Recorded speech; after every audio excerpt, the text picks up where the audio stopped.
అన్ని కోట్లు ఖర్చు పెట్టినాము, ఇన్ని కోట్లు ఖర్చు పెట్టినాము, పేదోళ్లకు ఆఖరికి వచ్చేటి పథకాలు పట్టుకొస్తున్నాము అని చెప్తుంటారు గవర్నమెంట్ వాళ్ళు. ఉత్త పథకాలు పెట్టుడు ఖర్చు పెడితే ఏం ఫాయిదా చెప్పుర్రి?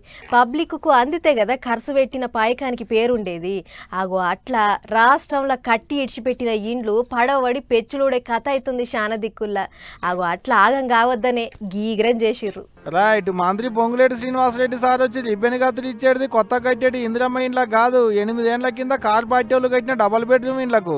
పడదాలు గుంజేది కొత్తగా ఇండ్లు కట్టేందుకు పాతిన శంకు బండలకు కాదు, పాత ఇండ్లనే పంచిపెట్టిన కొత్త లీడర్ల పేర్లు రాసిన బండలకు. పాత సర్కారు ఉన్నప్పుడు హన్మకొండ, అంబేద్కర్ నగర్ లా కట్టిన డబుల్ బెడ్రూమ్ ఇండ్లను పంచిపెట్టిండు మంత్రి పొంగులేటి శ్రీనివాసరెడ్డి సారు. వాళ్ళ జీవనోపాధికి కావాల్సిన అన్ని వసతులు ఆ పరిసర ప్రాంతాల్లోనే ఉంటాయి. అక్కడ నివసిస్తే దాన్ని కూడా దృష్టిలో పెట్టుకొని ఈనాడు 592 మందికి ఇచ్చినాం. ఈ ఇచ్చింది కూడా పారదర్శకంగా కులమో మతమో ప్రాంతమో పార్టీ ఏది అని చూడకుండా కేవలం పేదవాళ్ళు అయి ఉంటే చాలు. పాత సర్కారు ఉన్నప్పుడే కట్టినా పంచలేక పడాబడితే ఇప్పుడు వీళ్ళు వచ్చినాక గిట్లా పంచిపెట్టిరు అన్నట్టు. శతారం ఉంటే సాపు చేపించారు, అట్టలు ఉడితే రంగులు వేయించారు, అటంక చిన్న పనులు ఉంటే నున్నగా చేపించారు.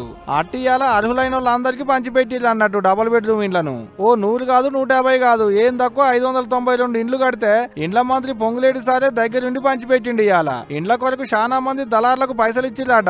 అదే ముచ్చట ఎమ్మెల్యే రాజేందర్ రెడ్డి సార్ తానికి పోయి చెప్తే డబ్బులు ఇచ్చి మోసపోయిన వాళ్ళంతా నా తానికి రారి మీ పైసలు మీకు ఇప్పిస్తా అనుకొచ్చిండు మైకులం కూడా మాట్లాడుకుంటా. ఇక మరి సార్థానికి ఎంతమంది పోతారు, ఎవలెవలికి ఎంతెంత ఇచ్చిలో ఏమో ముచ్చటలకైనాక మల్లోపాలు చెప్పుకుందాం గాని సొంత ఇల్లు కట్టుకోవాలనేది ఏండ్ల కాల.